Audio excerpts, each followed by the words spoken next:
Find the points of intersection or point of intersection of these two. Okay, x square plus 8x plus 12 and 2x plus 3. Let's do it. So x square plus 8x plus 12 is equal to 2x plus 3.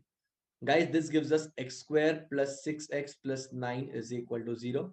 Okay, as you know, this is nothing but x plus 3 the whole square is equal to 0. So I have only one point of intersection, which is x is equal to minus 3. Okay, and to find out the corresponding value of y, you can substitute it here. Okay, easy है, simple linear equation है, easily solve हो जाएगा, right? So what is the y coordinate of this point? The y coordinate of this point is 2 into minus 3 plus 3 minus 6 plus 3 is minus 3, right? The point of intersection is.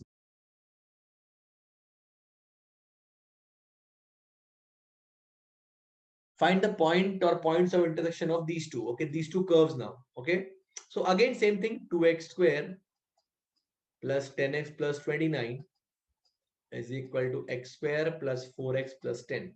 Okay, so now you have x square plus 6x plus 19 is equal to 0. Okay guys, ये तो आप देख के ही बोल दो कि there will be no solutions. Why? Because यहाँ पे b square minus 4 into a क्या यहाँ पे 1 है, ac will be 36 minus 76 जो कि होगा minus 40. When b square minus 4ac is negative, the quadratic equation will have no real roots. That means these two will have no points of intersection.